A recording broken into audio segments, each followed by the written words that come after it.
అందరికీ నమస్కారం. మనం శ్రీ ఆదిశంకరాచార్యులు వారు రచించిన సౌందర్యలహరి నుండి ఈరోజు 27వ శ్లోకాన్ని పారాయణ చేసుకుందాం.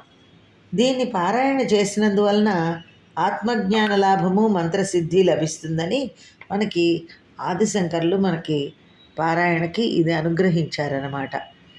అంటూ మనం ఇవి చదువుకుంటూ చక్కగా ఆత్మ జ్ఞాన లాభాన్ని పొందుదామని కోరుకుంటూ దీనికి అర్థం కూడా తెలుసుకుందాం. ఈ శ్లోకానికి తల్లి జగజ్జనని ఆత్మసమర్పణ బుద్ధితో నేను చేయి సల్లాపములు నీకు జపముగాను, క్రియాకలాపములు నీకు చేయి ముద్రలుగాను, గమనములు అంటే నేను చేసే పనులన్నీ తిరుగుతూ చేసే పనులన్నీ కూడా నీకు చేయి ప్రదక్షిణలుగాను, నేను తినే భోజనాదులు స్వీకరించే భోజనాదులు నీకు సమర్పించు హవిస్సులుగాను, నేను నిద్రించినప్పుడు పరుండునప్పుడు జరుగు దేహములోని మార్పులు నీకు చేయు సాష్టాంగ ప్రణామములుగాను ఉపయోగించు సమస్త సుఖకర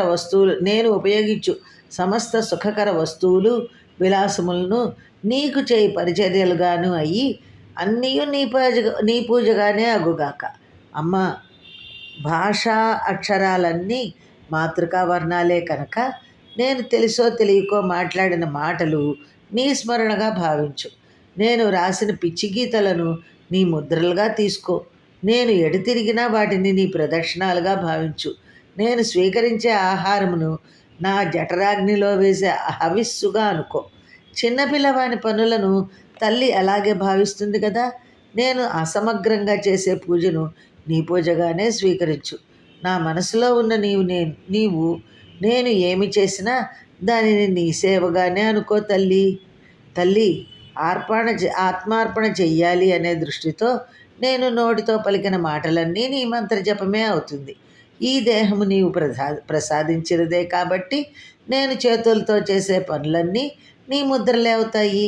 నేను చేసే సంచారమంతా నీకు ప్రదక్షిణమే. అంగభంగిమలన్నీ నీకు నేను చేసే నమస్కారం. శరీరములో జఠరాగ్నివి నీవే కాబట్టి నేను తీసుకునే అన్నపానాదులు నీకు నివేదన, హోమము. నేను సుఖించటానికి చేసే పనులన్నీ నీ సవర్యగా భావిస్తున్నాను తల్లి అంటూ శ్రీ ఆదిశంకర్లు ఇలాగా అమ్మవారికి స్తోత్రం చేశారన్నమాట. ధన్యవాదములు.